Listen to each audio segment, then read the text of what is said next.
And if it makes sense, I'll do it right now. Go. I need one. I said, no, Frankie, you're a teenager. You don't need a phone. A cell phone for a teenager isn't a necessity. It's a luxury, okay? It's not a necessity. It's a luxury.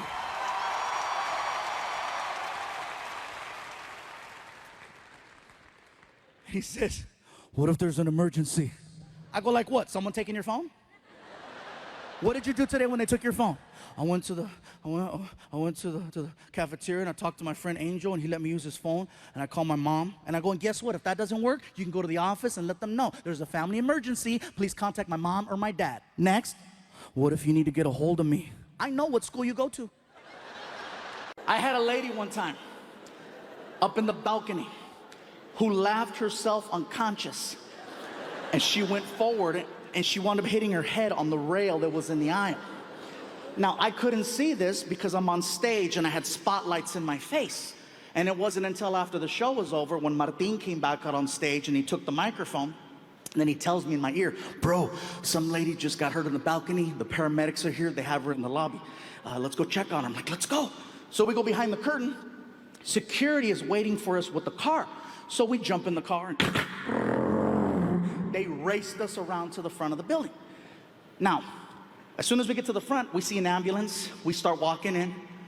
And now, not to take anything away from this serious moment, because this really did happen, it's a little bit funny in the sense that my show just finished and people are now starting to leave the building.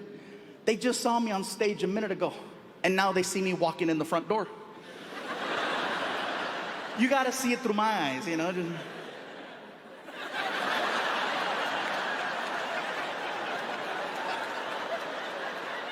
He's big, but he's fast. I don't know how the hell he did that one. That's pretty good. So my son, what he likes to do now, like I said, Frankie likes to stay home and watch videos. I come downstairs one morning and he's on his phone, but the chair that he's sitting in is turned facing the window, which I thought was weird. So I called to him, Frankie, what are you doing? Nothing. So he can't hear. Frankie, he can't hear. So I walked up from behind and I realized that my son has little headphones. So I said, oh, okay. Yeah, he's not ignoring me. So I look over his shoulder and I realize that my son is watching a film. And I don't mean Frozen, but those people look cold.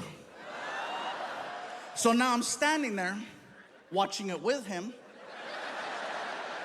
I'm not trying to bond or anything, I'm just trying to figure out the conversation I need to have, and now we're both watching professionals. So I grab his headphone and I went, hey, is that a good movie? And he freaked out. Ah! And he threw the phone. The phone came partially undone and you could hear it. Oh, it was bad for you. Not my face, not my face, not my face.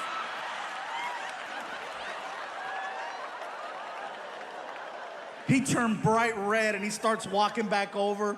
How embarrassing. How long have you been standing there? I said, long enough to know not my face.